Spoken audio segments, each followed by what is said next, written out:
Olá pessoal, tudo bem?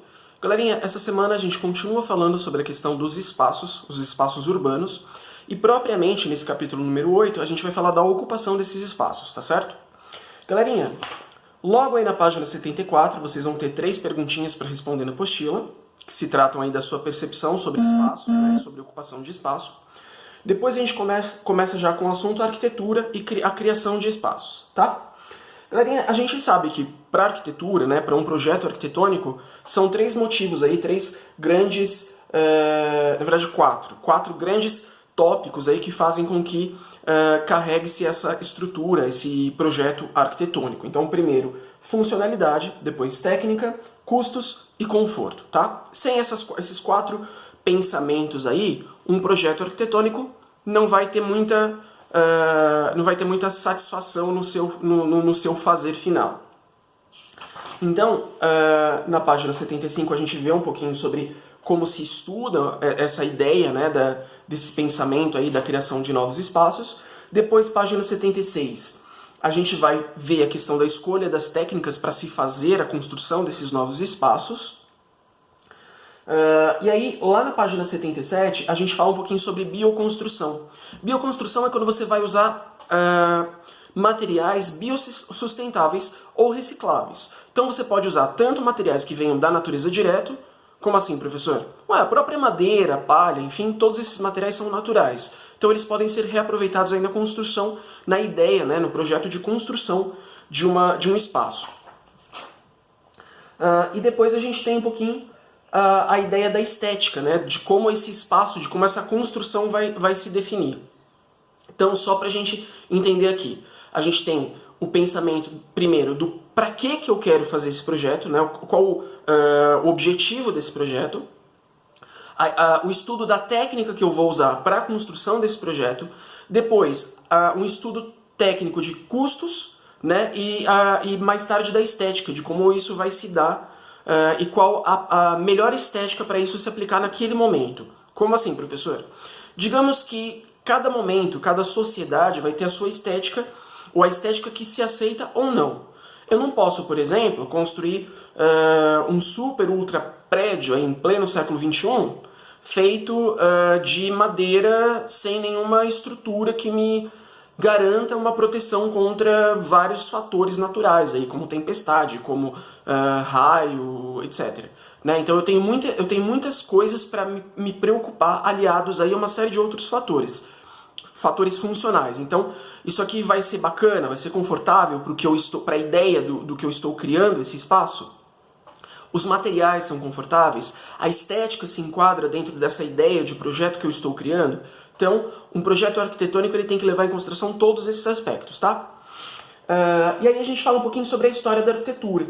Então, a arquitetura na pré-história, lembrando que a arquitetura na pré-história, a grande importância, né, da arquitetura na pré-história era simplesmente proteção, né, proteção das questões naturais e também a proteção dos inimigos, né, de animais ferozes ou de outras pessoas que queriam se adentrar ao seu espaço, né, tomar posse do seu espaço, dos seus lugares. Depois, a gente fala sobre a arquitetura antiga, onde a gente fala um pouquinho sobre as construções egípcias, que são construções extremamente imponentes, que tem já um critério aí de não só de registrar a sua presença, né, de marcar território, mas de impor a sua grandeza, né, como eles fizeram construindo as esfinges, né, as pirâmides e tudo mais. Depois, as construções da arquitetura da Idade Média. Então, na Idade Média, a gente tem as grandes construções dos templos da Igreja Católica, e aí dos templos também da parte oriental, né, do mundo ali, que tem grandes construções também. A arquitetura do Renascimento, onde a gente vai ter uma grande imposição, né, de busca dos pensamentos clássicos greco-romano, trazidos de volta ali às construções dos grandes templos e das grandes igrejas, né? Então eles vão se preocupar não só com as construções, com a funcionalidade, mas também com a decoração, né, com o registro de presença daquela sociedade, da sociedade daquela época. Depois a gente fala um pouquinho sobre a arquitetura do século XIX, onde a gente tem um grande impactante marco aí, que é a Revolução Industrial. Então, a maneira de se construir muda, né? Então a gente vai ter aí o auxílio do ferro, né? Que vira o grande marco aí após Revolução Industrial para auxiliar nas construções. E mais tarde a gente tem a arquitetura contemporânea. A arquitetura contemporânea, ela brinca aí até com as funcionalidades, né? Ela brinca aí até com a questão da gravidade. Então, estudo de física, entre outras coisas, faz com que as pessoas criem muito e brinquem com essa ideia de criação, né? E aí eu posso dar alguns exemplos para vocês, como a própria construção do MASP, né? Onde eu tenho uma grande caixa retangular de concreto apoiada em simples 4 pilastras, né? Então isso é uma brincadeira aí com a gravidade. Claro que existem muitos estudos para que aquilo se sustente, né? Dentro de todos esses fatores. Inclusive falando sobre o MASP, ó, mas enfim, isso faz com que a gente entenda que essa construção contemporânea, ela tenha uma preocupação muito mais moderna, né, estética, de criação do que de funcionalidade, né, embora todas essas preocupações estejam atreladas. Importante a gente dizer também que na parte da construção contemporânea, da arquitetura contemporânea, existe uma preocupação também de adequação ao espaço natural.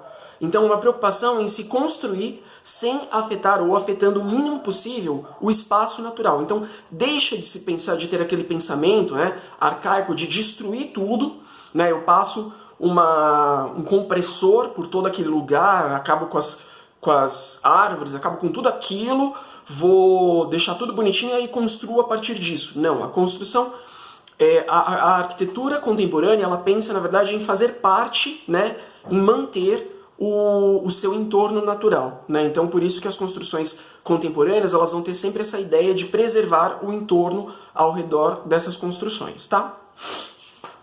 E aí a gente vai para um olhar de vivência dos próprios espaços. Na página 84, vocês vão perceber que eu vou ter é uma foto, na verdade, um tanto quanto impressionante, digamos assim. Eu tenho um super, ultra, mega blaster condomínio de luxo, e do lado desse super condomínio de luxo, eu tenho uma comunidade. Então, essa é a questão aí do tema, do olhar para isso, para esses lugares, e entender a vivência desses espaços, né? Então, é um questionamento sobre muitos fatores, né? Sobre a questão da desigualdade social, sobre a questão de que um espaço ele pode ser ao mesmo tempo uma comunidade mal construída e pode ser um belíssimo condomínio de luxo, tá? Tudo depende da estrutura, tudo depende da oportunidade daquele momento. Galerinha, basicamente é isso essa semana. Só para deixar claro aqui, acompanhando aqui a apostila de vocês, essa comunidade ao lado desse condomínio de luxo é a comunidade de Paraisópolis, em São Paulo, tá? Então, só para deixar claro aqui, o nosso assunto dessa semana é esse, né? A gente inicia esse assunto aqui falando sobre a ocupação de espaços urbanos. Vocês têm algumas coisinhas para responder. Na verdade, vocês vão responder a página 74 da apostila de vocês e não vão responder a página 78, tá bom? Pessoal, não se esqueçam de responder o registro de presença e questionário avaliativo dessa semana. Aliás, essa semana a gente fechou já as médias de vocês do segundo bimestre, tá? Então, esse conteúdo agora desse vídeo, com esse vídeo a gente marca o início aí do conteúdo do terceiro bimestre, tá? Bom estudo para todo mundo, um abração e até o próximo vídeo. Tchau, tchau!